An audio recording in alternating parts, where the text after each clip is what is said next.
fiction, science fiction, horror, fantasy, crime, LGBT, thriller. You have now entered the House of Mystery with your hosts, Eric Shapiro, David North Martino, John Copenhaver, and Al Warren. Heard on KCOU 106.5 FM Los Angeles, 102.3 FM Riverside, and 105.0 AM Palm Springs. You are back in the House of Mystery. Of course, I'm Al Warren, Mr. John Copenhavers. Hey, Al, how you doing? Still can't smell or taste. Oh, no, I'm sorry. Yeah. What's it, three months almost or something? Maybe by the end of the year you will be tasting and smelling again. I hope. That's my wish. Yeah. None of that Christmas smell.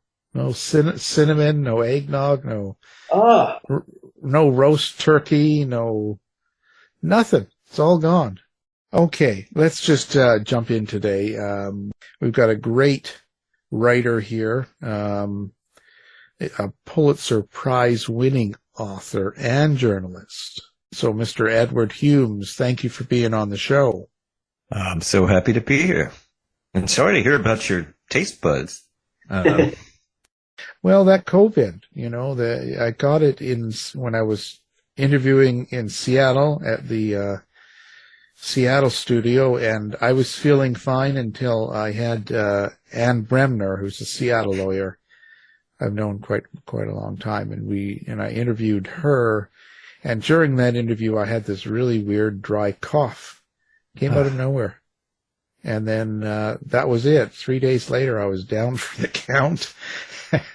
And the smell and taste were gone, and they still haven't come back. Well, my good friend and agent Susan Ginsburg had that same symptom, that same aftermath, both her and her husband, particularly her, and this was early in the COVID days, but about 6 months later, she got it all back, which is really good because she's a complete foodie, so I felt so bad for her. But if you've only been 3 months in, have heart, you're going to get it back. Yeah. Well, I hope so, I could have been so much worse, right? So I'm fortunate as it is, but it is so bizarre to try and eat something and it's completely by texture, no flavor and no smell. That is really a strange thing. Edward, now what brought you to this book? The Forever Witness is the book, and it's a true crime book. So, how did this process start? Well, this is one of the Pacific Northwest's most enduring mysteries. The murder of a young couple on an overnight trip to Seattle in November 1987.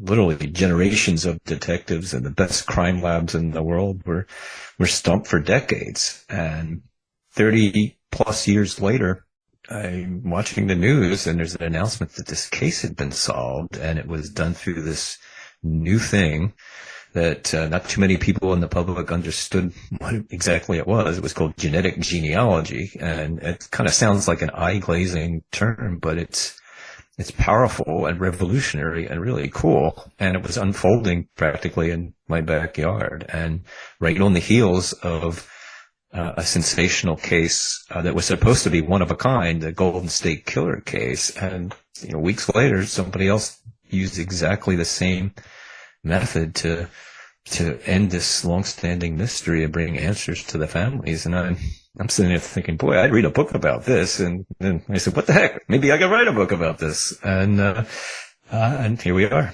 Well, I think it's fascinating because I remember that in interviewing a lot of the DNA Doe project people. Oh, yeah.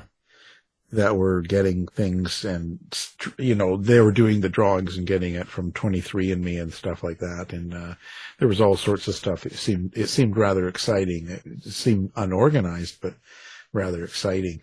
I think it's pretty amazing that it's come that far. What are your thoughts on it? Do you think this is just the beginning? Well, it's been a few years now, and there's been quite a few cold cases solved that were basically unsolvable with other methods. What's so different and fascinating about this is we're basically crowdsourcing murder investigations through this new technology, because it doesn't come from the big CSI experts in crime labs or the Justice Department. It doesn't even come, this technique doesn't come out of the law enforcement world. It comes out of the hobbyist world and the citizen scientists who are playing around with these new but extremely powerful home DNA test kits, that people get under the Christmas tree or for birthday gifts or on sale online for $69. And nobody in the criminal justice world ever really thought there was anything of value for them in there. And here you have people like CeCe Moore, the genetic genealogist who worked on the case in the Forever Witness, who started out exploring her own roots, and then she'd blog about it, and people would contact her and say, "Can you help me? I'm adopted and I can't find my birth parents." And next thing you know, she's finding the birth parents of adopted kids, the birth families. And that's a process that's shrouded in secrecy and confidentiality. And yet this new technique could pierce that in a heartbeat. And then she was helping amnesiacs find their identity and foundling babies who had no idea where they came from. It was only just one step further to say, hey, if I have a person who has no identity and can find their identity by having them spit in a tube and send it off to a lab, why can't I do the same thing with crime scene evidence? That it would be exactly the same process. And that's literally how this development came to be, basically a cold case solving machine. And a lot of these places, like 23andMe and stuff like that, that's all voluntary, right? Like people just put it in, or they just get a test for whatever.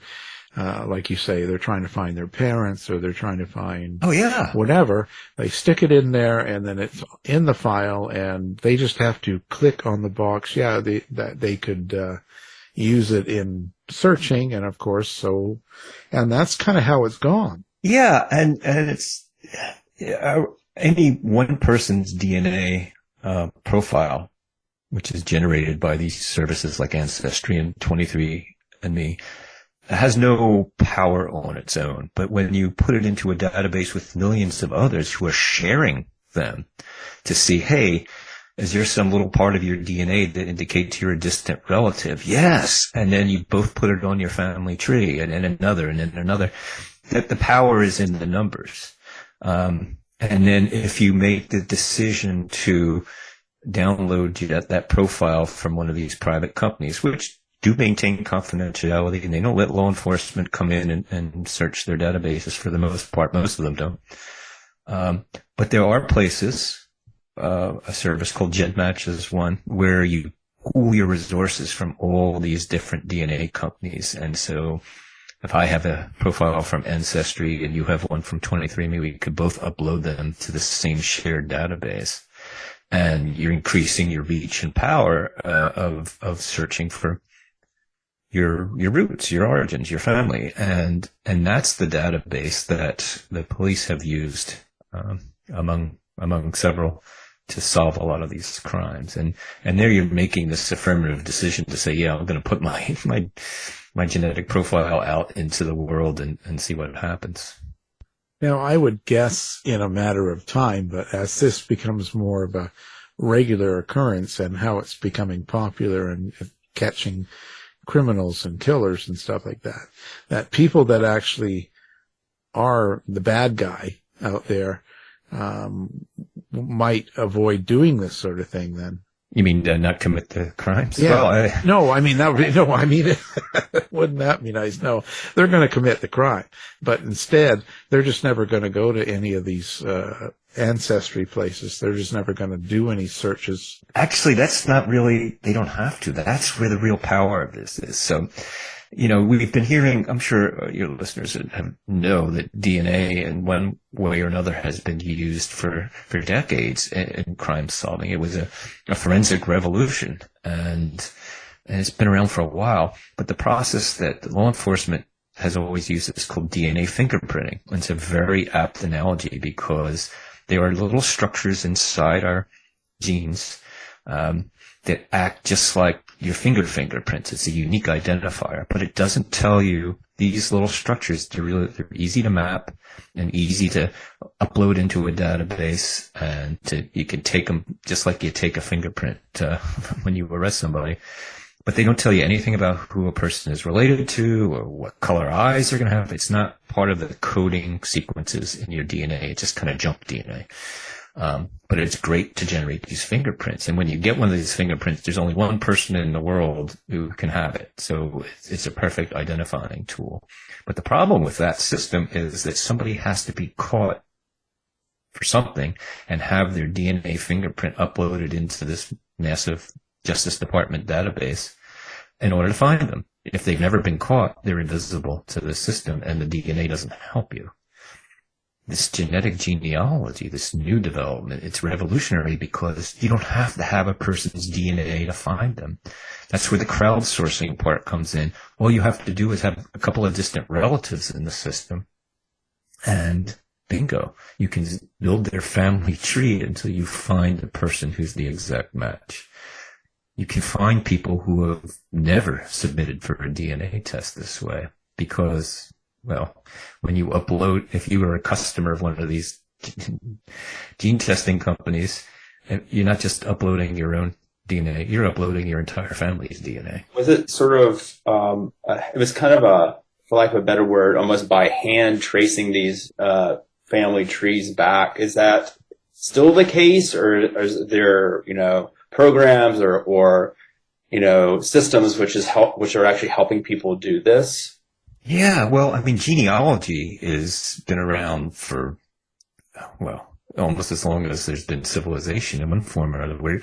And that's simply, genealogy is your family tree. It's rather creating and tracing your family tree. And typically, in the past, that's been done with oral histories, family stories passed on from generation to generation, old photos, but also documents, marriage records, death records, birth records, notices in the newspaper, and that sort of thing. And that process still is going on, but you can combine it with the information you glean from these DNA tests and this database.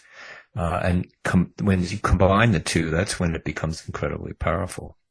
Either one by itself doesn't achieve the kind of results we're seeing in these cold case cells, but together, it's really quite spectacular. Now, if you're a regular consumer, some of these companies have a really nice system where it will populate your family tree with public record hits, because all these records are online now, as well as the DNA match results.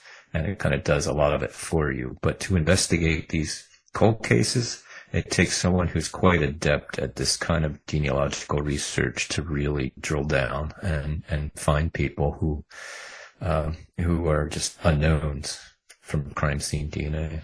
Yeah, that was a pretty fascinating job they did with the Golden State Killer.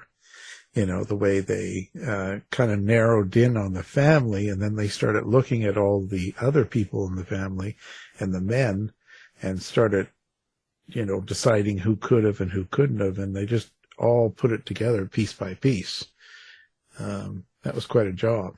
Yeah, and that's how it has worked in all these cases. And you can see how there's a direct line from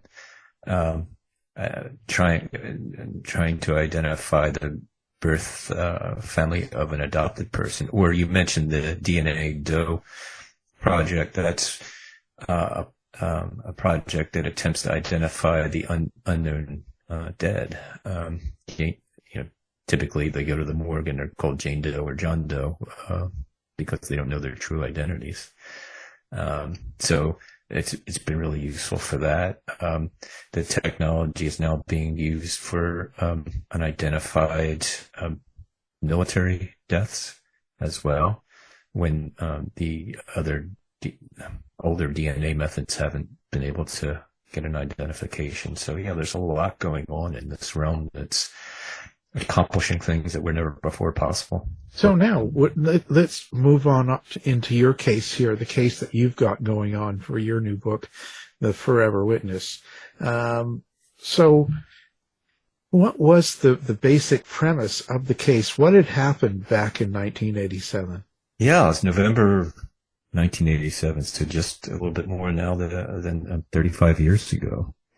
And young woman, Tanya Van Cuylenborg, 18 years old, and her boyfriend, Jay Cook, who was 20, were living on Vancouver Island in British Columbia, Canada.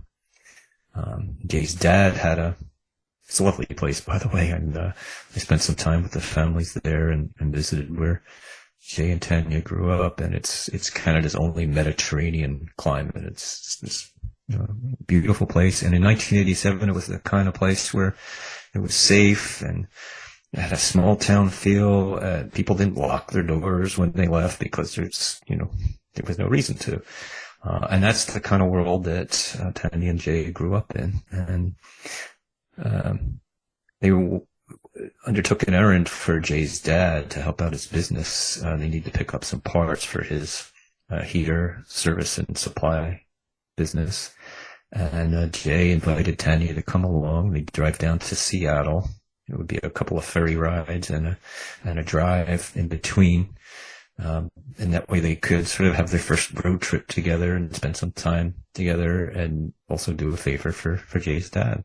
And we know from how their route was retraced that they crossed from the island across the Salish Sea, about 25 miles to the Washington coast on the Olympic Peninsula. Beautiful kind of wild area of undeveloped coastline and rainforest. And they began driving south towards Bremerton, a port city at the lower end of the peninsula, and they were going to get on a ferry and go to downtown Seattle, where they would sleep in their van overnight and pick up the parts in the morning, spend the day hopping around Seattle, and then head home. Well, whatever happened after Bremerton is unknown exactly, because they never made it to their destination. He never called. They didn't return when expected the next day. And, the family was frantic, but a little less than a week later, the call came that their bodies had been found in different locations, and they had been brutally murdered by persons unknown. Wow. So what happened at the time? What kind of investigation did they do, and what was the theory of the murders back in the late 80s? Well, you have to remember what the world was like in 1987.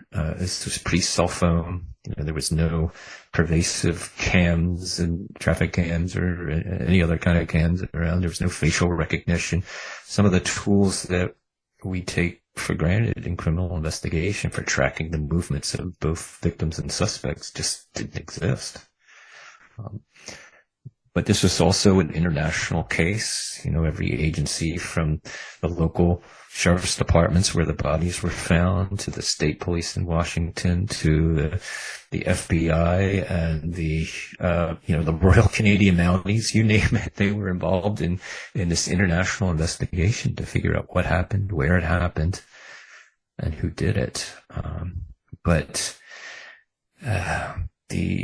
notwithstanding really heroic efforts by law enforcement, by the families, putting up a reward, doing their own searches, this evidence was scant. There was no eyewitnesses. There was to the crime or anything close to it. In the end, they had a palm print that they couldn't identify from the back of the van, and traces of the DNA of the killer on Tanya and in the van and a few other places. And that was it. They found evidence of a murder kit with gloves and extra bullets for the gun that was used to kill Tanya. And at every crime scene, and the bodies were found 60 miles apart. At every crime scene, there were these plastic ties, zip ties, that the police believed were used as temporary handcuffs, and that linked together all the crime scenes and both where the van was found and where the bodies were found. And then that was it. They had no idea who did it, and the tips poured in from the public. There was huge publicity, but none of them panned out.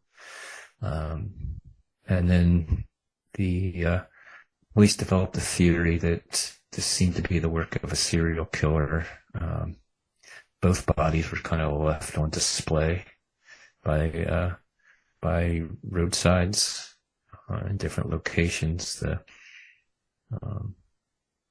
Although the method of killing, strangulation of Jay and shooting of Tanya, were very different, they felt that this was someone who had prepared for the crime, had stalked their victims, and would either had done this before or would do it again. So they were thinking a serial killer at that point as the most likely target. And they checked them all out because there was a lot of them operating in that part of the world at the time. And they could never link Jay and Tanya's killer to any other crime. So the case went cold. Now, I've also read that both the victims' parents' families had received a series of taunting greeting cards. Oh, yes. Featuring graphic descriptions of the murders. And they were postmarked from Seattle, LA, and New York. Wow. That's crazy. Yeah. I mean, they started, the holiday season, a month, a little more than a month after Jay and Tanya were killed. Both parents and the police in Canada received these awful letters and holiday cards, claiming credit for the crimes and talking, laughing and mocking the victims and their families. It was horrifying. And, as if these families hadn't been dealing with enough pain and loss than to have these ominous and vile letters show up, one after another, taunting the police, mocking the victims. It was just, it was horrible. And they were slightly deranged.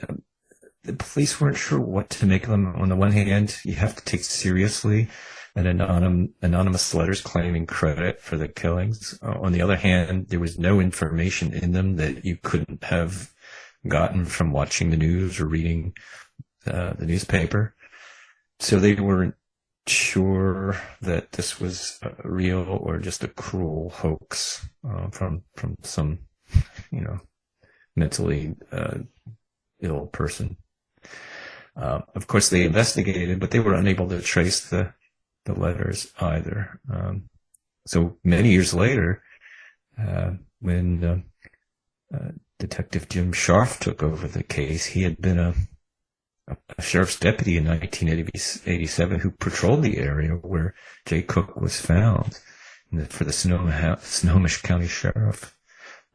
Years later, he was appointed to lead the cold case team there, and he took up Jay and Tanya's case. And he tracked down that letter writer when no one else could. He's quite a remarkable detective, and he and a partner interviewed him. They found him. He had become a homeless person. He used to live and teach in Canada, and he had fallen on hard times. And when they caught up with him, he burst into tears and apologized and said, "I did write those letters, and I've regretted it all my life, but I didn't do the murders. I would never do that." And he voluntarily let Detective Scharf take his DNA, and they compared his DNA fingerprint to the crime scene, and he was not the killer. And he had just written these terrible letters. He wasn't prosecuted because the statute of limitations for that kind of harassment had long since passed. So the investigation succeeded in getting the only real suspect they ever had, the letter writer, but they cleared him rather than finding the killer. So it was massively disappointing to the family that had gotten their hopes up that after all those years, something would be done on the case. And there were many disappointments like that on their long journey for justice. Yeah. Wow. That's quite a person to do something like that. Send letters like that. Yeah. Yeah. Frankly, you end up feeling sorry for that person rather than vilifying there's always an explanation for people's bad choices, and his was one that, you're horrified by what the person did, but I think he ended up paying for his crimes with his own self-loathing at what he had done before the story was over. Jim Scharf, I'll tell you a little bit about him because the characters in this book, the people I met who lived this loss and this investigation, is a remarkable ensemble of people. And if you read The Forever Witness, the Detective Scharf is kind of your guide throughout the book. He's sort of the character that knits the disparate elements of the story together. But he's a career cop. He lives and breathes, well, I would say blue, LAPD blue kind of, but actually he lives and breathes khaki because that's what the sheriff's department wears. And this is the kind of guy who is an expert marksman. He's arrested literally hundreds of violent criminals in his career, and yet he has never used his firearm. He's never actually, shot it off the target range. He believes there's always a better way than using that level of force to do what he needs to do. And I just thought he kind of was very offhand of it, but I thought that's a record to celebrate and to be proud of. And he was the most successful in his department for getting suspects to confess. He once hugged suspect into confessing. It's just he uses empathy as his tool, and he's been very effective. And his frustration at not being able to bring answers to the families of Tanya and Jay just was palpable, and he takes that very personally. So he was a remarkable character to write about, and I was very pleased to be able to do that. So at the time then, after this is all said and done, did he have anybody in mind as the killer? Did he have a suspect that he thought for sure was the killer, but they just couldn't prove it? He tried many suspects, and he would do things like, he'd ask some of them to, he'd get a tip, and somebody would say, "Oh, so and so bragged about killing this couple years ago, and leaving one of the bodies under High Bridge, which is where Jay was found." So he'd hunt that person down and get them to give him a DNA sample, or he'd follow them around till he got something with the person's DNA on it. One time he got a tip from someone who swore the person they saw on the ferry with Jay and Tanya all those years ago, it would have been 25 years ago. I saw him in the checkout line in Walmart, and he went through every receipt on the proper day from Walmart until he finally found the person who was checking out next door to this tipster and tracked that person down and got his DNA. He went to such lengths to find, check out every lead, no matter how much of a long shot it was. And the DNA always cleared the suspect, and it never matched. And then he heard about this process of genetic genealogy that was used to identify adoptees and kidnapped children who had been kidnapped so early that they didn't know where they came from. They couldn't remember. And he read about a case like that. He said, "Wow, this is the kind of thing that could solve my cold cases." And he started looking around for someone to to do that. And ultimately he was able to work with CeCe Moore, the genealogist who ended up breaking the case. And she's an interesting story too. She's not a scientist. Her career and her education was an actress and a singer. She did TV commercials and musical theater. She even had a gig as Barbie come to life for Mattel Company at toy trade shows. But her passion, her hobby, were two things. She loved puzzles and she loved genealogy. And when these DNA tests, these consumer tests came online, she embraced them and became part of this small community of citizen scientists who pushed the envelope on how to use these tests to do more than just find out the name of your great grandma, but to really pierce all the secrets that plague us, adopted children's identities, or she was working on fertility doctor scandals where the parentage was not what it was supposed to be. And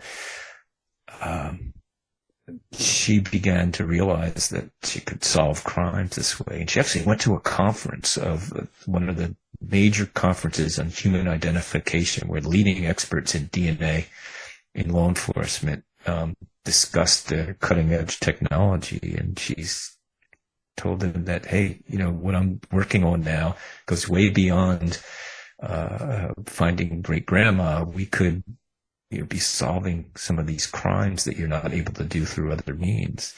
And they were not receptive to this upstart, a former actress who was working with DNA tests on sale on Amazon for $69. She was going to show them something about with their billion-dollar crime labs and technology. They just didn't see anything there. And of course, she proved them to be quite wrong. And now she leads sessions at the same conference explaining how to do it to the experts, the so-called experts. I guess that's kind of some just desserts. But her only desire was to help these people who desperately wanted answers, the families of these victims. She has solved 250 cold cases since she started with Jay and Tanya's case in mid-2018. And there's only been 400 solved by everybody working in this genetic genealogy field. So she literally has solved more cold cases than anyone on the planet in any place. And that's just remarkable. That's amazing, So after that, case pretty much went cold. And when did they discover something, or how did it come about where they actually looked for the DNA of this case and thought they'd check it? Yeah. Well, they had the DNA from the crime scenes since 1987. There wasn't much they could do with it. 1987, that was the year the first trial using DNA in America occurred that year. It just wasn't widely used.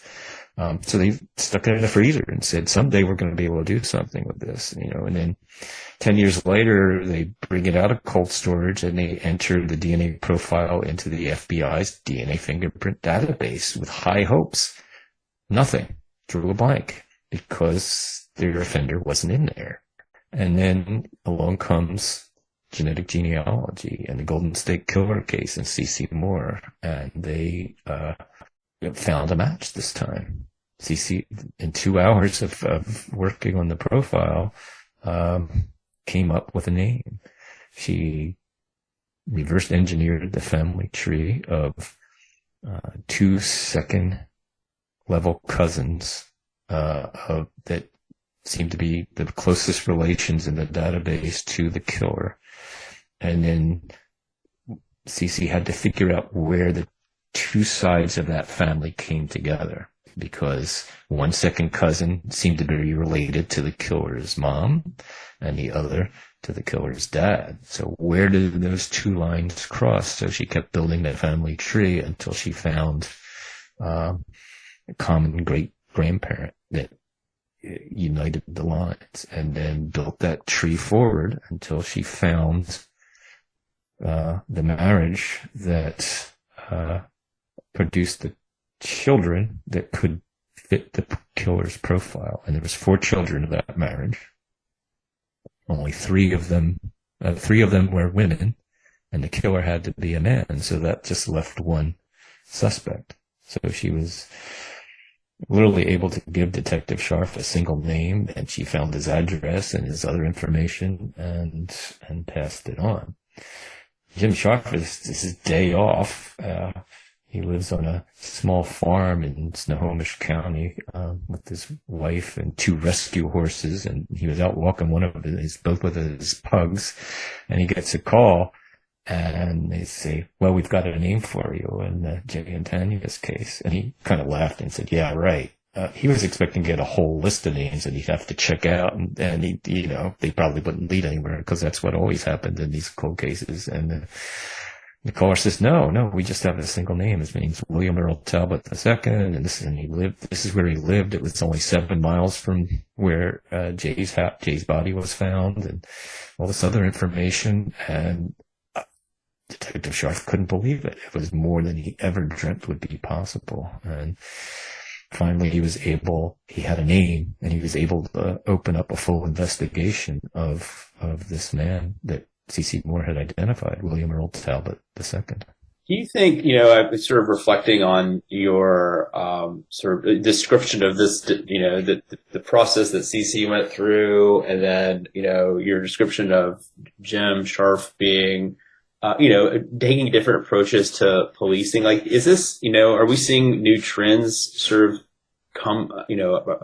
pop up in policing, or is this really going to start changing the way essentially we go about solving crime? I mean, I guess maybe we're talking about cold case here, so maybe not in all cases, but I don't know. It seems sort of like a theme I'm seeing when you're speaking. So I was curious what you thought. I think it is revolutionary. It has the potential to become to go way beyond just these old cold cases. That was the first application, but actually there's been a case where, and it caused some controversy over the privacy aspects of it, but there was a case in Utah in which a church organist was assaulted, and it was just out of the blue. Somebody broke in, strangled her. It was a brutal crime, but she survived. And the killer cut himself on the glass of the window he broke through, and so he left his DNA behind. He wasn't in any database. His DNA fingerprint, there was no match. And so they wanted CeCe Moore to do a genetic genealogy search, not for a cold case, but for an active one that was under primary investigation. And they were afraid this suspect might strike again. So they were able to identify this very active attempted murder suspect through genetic genealogy. So its application could be for any crime in which biological evidence is left behind. The catch is that this public database of consumer DNA test results that we talked about a little earlier, called GEDmatch, used to be run by a couple of hobbyists themselves. It was a labor of love. It was a passion project. There was a couple of servers in a retiree's Florida bungalow when it started out, and yet this little passion project was incredibly powerful because it had 1 million DNA profiles in it, and that's enough to find almost anybody, because we're all related at some level, and 1 million DNA profiles is a very powerful sample. That little passion project has been bought up by a large company, and perhaps unsurprisingly, the prices of using its service have skyrocketed. And some police agencies are being priced out of the genetic genealogy investigative business, or at least they can't use it as often as they'd like. And that raises all kinds of questions about, should this incredibly valuable law enforcement resource be in private hands like this, or should the police agencies, the FBI or whatever, begin building their own genetic genealogy database so that it's available to every case where it would be applicable? So these are the kinds of questions that along with the need for some kind of regulation and privacy protections to take us out of what you might call the Wild West stage of genealogy, where anything goes. All that is being considered and discussed, but so far, only minimal action on any of those issues has taken place yet. Yeah, that's fascinating. I'm always thinking that I write crime fiction, and I'm always thinking about what, of course, can you take from, real, true crime stories and dramatize it. So I'm wondering, just as you were writing this, I guess essentially part of my question is this, the means of detection here are not like in your traditional, fictional crime stories, the most exciting things to dramatize. So I'm wondering how you went about writing this and creating that tension, that drama in your book. Oh, it's actually seemed one of the more novelistic true crime stories I've ever worked on, because there was a lot going on, and the initial investigation was fascinating. The search by Tanya's dad, who tried to find her himself when the police wouldn't take their being missing seriously, was just, he's like a figure out of Greek tragedy to me. He tried so hard to and wouldn't give up on his daughter. It was just a remarkable person. And the trial itself, because the jurors were very open with me about how they decided this case was just fascinating. So there was a lot of drama going on, exploring the life of the person, the unlikely suspect who had never committed a crime before, who ended up charged with these violent, horrible murders. There was plenty to write about to turn this into a whodunit and a howdunit, more so than a lot of true crime kinds of stories that I've worked with in the past. So it was. And there's another moment of drama we haven't talked about, but imagine you get a knock on the door one day, and you open the door, and there's two plainclothes cops standing there with badges on their belts, and they say, "We're investigating a homicide, and we think it's somebody in your family." And you go, "What?" And they say, "Yeah, and the reason we're here is because your DNA helped lead us to the killer." And you had no idea that was possible. You just wanted to, find out if your family really did have Irish heritage in it or not. So you took a DNA test, and unwittingly you've become crowdsourced a criminal investigation that ends up implicating someone you're related to. How do you even react to that? I mean, that is literally the scenario that happened in Jay and Tanya's case and in hundreds of others. So that's kind of a sobering thought that people might want to think about when they decide to take these DNA tests, that is one of the many unforeseen secrets that can be exposed when you open this particular Pandora's box. Yeah, that's certainly true. And, certainly beyond just true crime, I think a lot of people are doing this and family secrets are bubbling to the surface. Yes. And sometimes, wow, that's really cool. And sometimes it's crushing because, people are learning their father isn't who they thought it was, or, they have relatives, have siblings that they never knew about. And it is quite a journey for some people when they get their test result back. And, I personally believe knowing the truth about things is always a good thing, but it can also be a painful thing for many people, and has been. It's very complex. And certainly, you're right. There's so much drama and a particularly new kind of emotional complexity around, making these discoveries and having to reinterpret the past that way. It's fascinating stuff. Oh yeah, yeah, and people have found out wonderful things about that they didn't know about their families, and have found family they didn't know existed.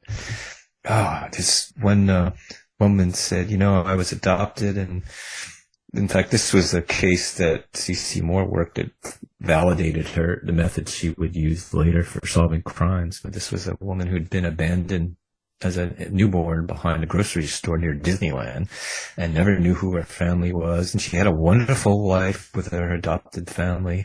But then with CeCe Moore's help, she found her birth family, and she said, wow, now I finally make sense. The way I walk, the way I talk, the fact that I have a sarcastic sense of humor, all these unknown siblings were just like her, and so it wasn't like they filled a hole or anything. She just says, now I make sense to myself. They're like me, and I'm like them.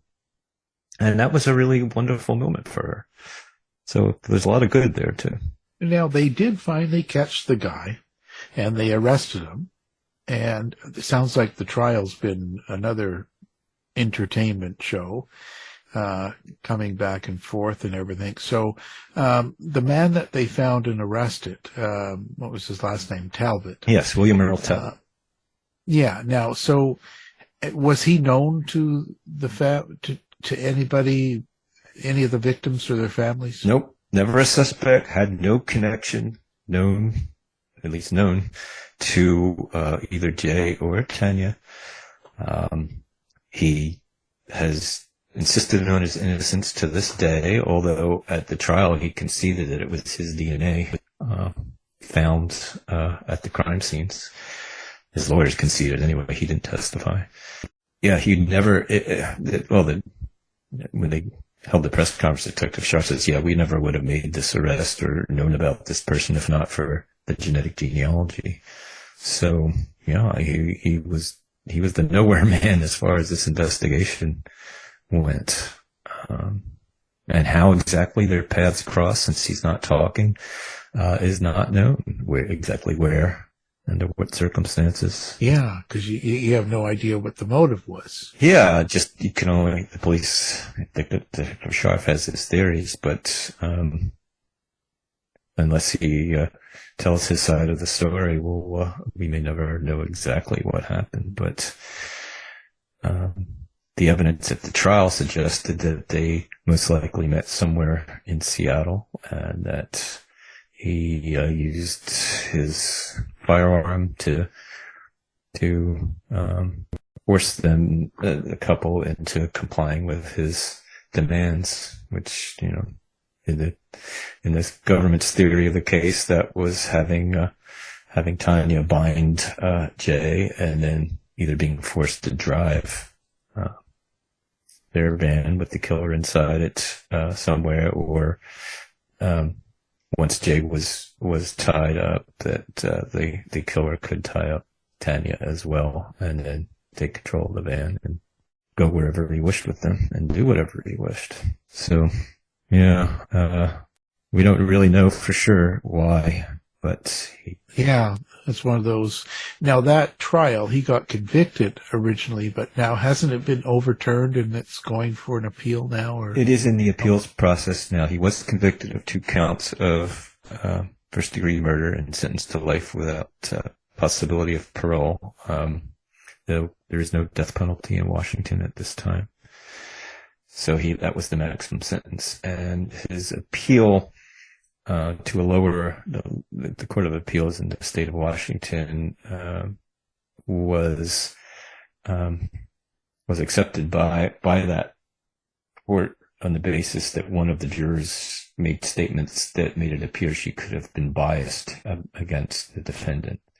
And so their decision just focused on that. It didn't have anything to do with genetic genealogy, or this being the first trial of which genetic genealogy was introduced.